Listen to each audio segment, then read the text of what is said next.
The rain hadn't stopped since the funeral. It pelted against the windows of the house I'd called home for 15 years, creating rivulets that distorted my view of the moving trucks pulling into the driveway. 3 days. That's all the time my stepchildren had given me to grieve before they showed up with eviction papers and U-Haul rentals. "Eleanor, we need to talk."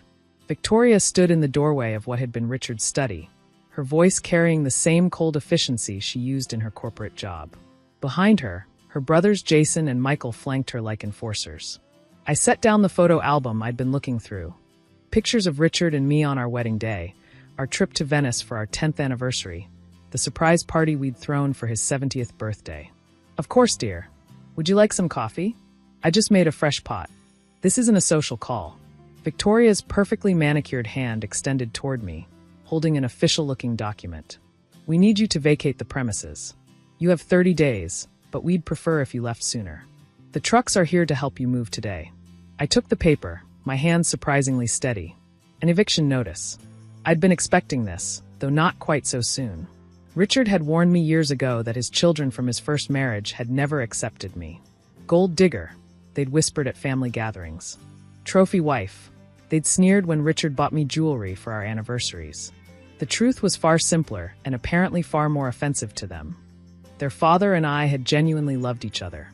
"You're not really family," Victoria continued, her voice dripping with 15 years of resentment. "This house has been in our family for 40 years.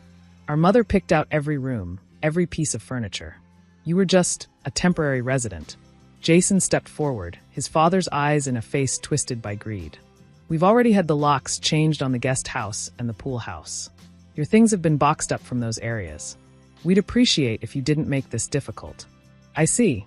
I folded the eviction notice carefully, creasing it along the lines with the same precision I'd once used to fold Richard's pocket squares. "And what about your father's wishes?" Michael laughed, a harsh sound that bore no resemblance to Richard's warm chuckle. "Dad's wishes? He was 78 when he died, Eleanor. 78, and clearly not in his right mind for the last few years. Why else would he have married someone 25 years younger?" I wanted to tell them that their father's mind had been sharp until the very end. That just last month, he'd beaten me at chess and completed the Sunday Times crossword in record time. That the 25-year age gap had meant nothing to us because we'd connected on levels they'd never understand. But I knew they wouldn't listen. They hadn't listened for 15 years. They wouldn't start now. "I'll need a few hours to pack my personal belongings," I said quietly. "The movers will help," Victoria said, already turning away. "We want you out by evening. We have contractors coming tomorrow to start renovations." "Renovations?" I couldn't help asking. "We're selling," Jason said bluntly, "dividing the proceeds 3 ways. The market's hot right now, and this place should fetch at least $3 million. $3 million. That's what their childhood home meant to them. Not the Christmas mornings in the living room, not the family dinners their father had told me about, not the garden where their mother had grown her prize-winning roses. Just a number. I spent the next 4 hours carefully packing my belongings while the movers, hired hands who at least had the decency to look uncomfortable, wrapped and boxed 15 years of memories. I took my clothes, my jewelry, the books I'd brought into the marriage. I left behind the furniture Richard and I had chosen together, the art we'd collected on our travels, the kitchen gadgets I'd used to cook his favorite meals during his final months when cancer had stolen his appetite for everything except my homemade soup. Victoria supervised the entire process, making sure I didn't take anything that belonged to the family. I bit my tongue when she claimed the quilt I'd hand-stitched for Richard's 75th birthday. I said nothing when Jason pocketed the watch I'd given Richard for our anniversary, the one he'd worn every day until the hospital had removed it from his wrist for the last time. By 5 o'clock, my entire life had been reduced to boxes in the back of a rented van. The stepchildren stood on the porch, my porch, looking victorious. Neighbors peered through curtains, no doubt gossiping about the gold digger finally getting her comeuppance. "Well," I said, standing by the van with rain soaking through my black dress, the same one I'd worn to bury their father. "I suppose this is goodbye." "It's for the best," Victoria said, not quite meeting my eyes. "You can find a nice apartment somewhere. Start fresh. You're still young enough." I nodded, then reached into my purse. "Oh, before I forget, you might want to call your lawyers." The 3 of them exchanged glances. "Why would we need to do that?" Michael asked. I handed Victoria a document of my own. Unlike their hastily prepared eviction notice, this one was thick with legal seals and notarizations. Your father transferred the deed to me 5 years ago. You have 30 days to leave my property. The silence was beautiful. Victoria's mouth opened and closed like a fish gasping for air. The document slipped from her fingers, landing in a puddle at her feet. Jason rushed to pick it up, scanning it frantically. This can't be legal, he stammered. Oh, but it is, I said calmly. Your father was quite thorough. He knew this day would come. He loved you all, despite everything, but he also knew exactly who you were. What you'd do. He wasn't in his right mind.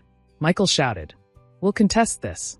Feel free, I said, pulling out my phone. But you might want to watch this first.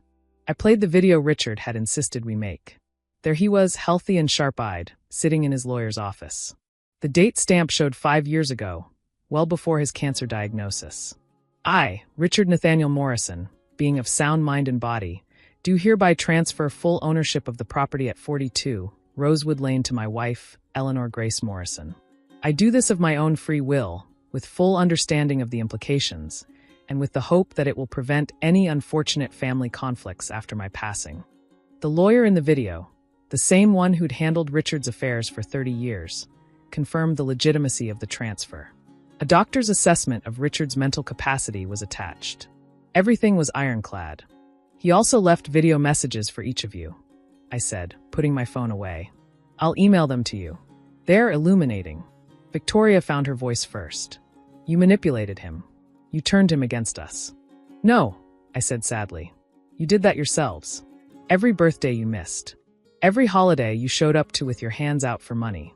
Every time you rolled your eyes when he talked about his travels with me.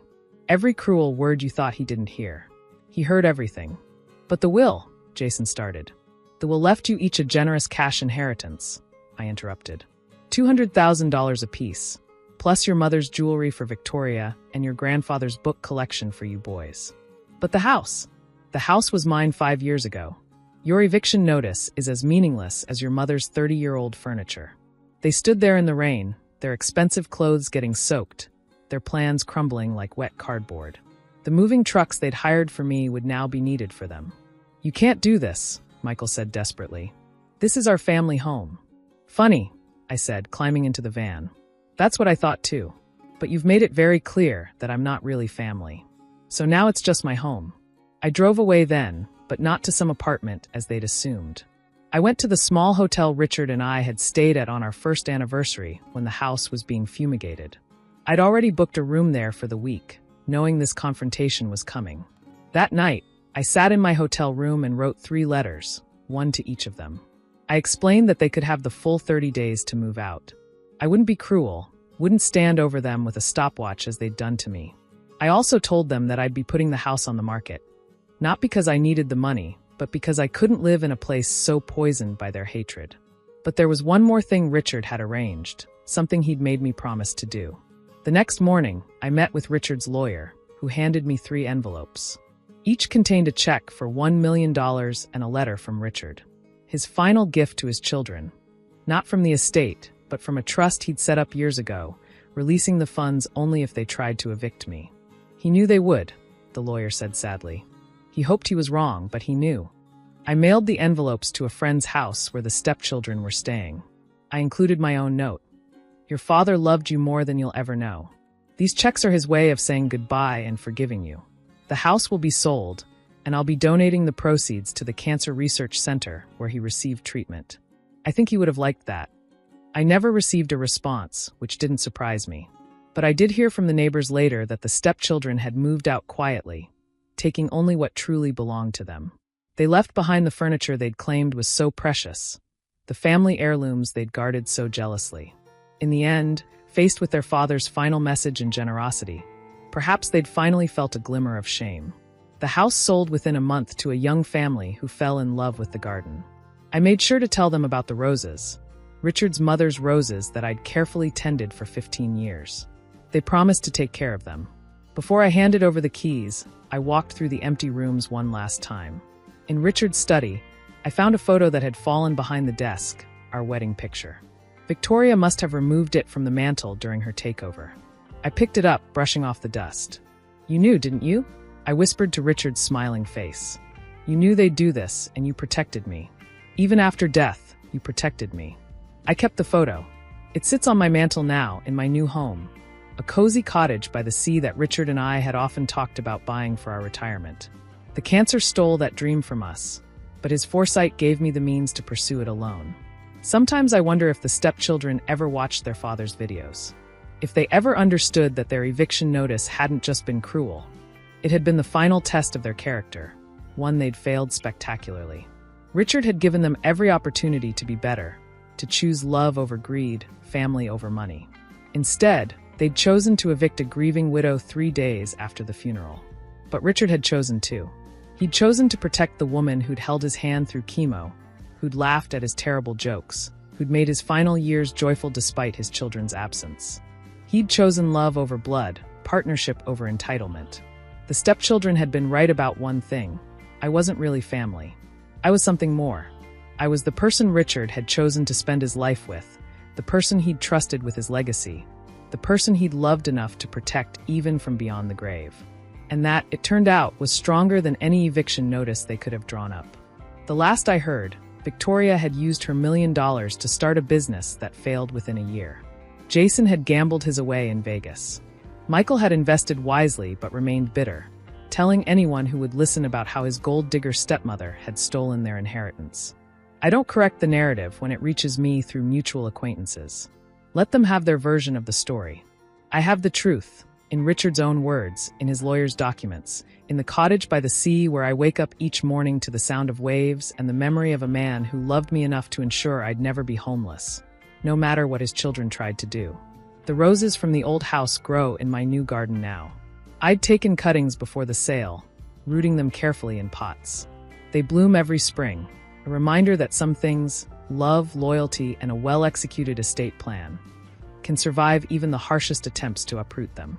And sometimes, on quiet evenings when the sun sets over the ocean, I raise a glass of Richard's favorite wine to the man who saw the future and made sure I'd have won, with or without his children's approval. You're not really family, Victoria had said. She was wrong. I was the only family Richard had who'd loved him for himself, not his money or his house. And in the end, that's the only family that truly matters. Thanks for watching. See you again in the next video. Stay stunned.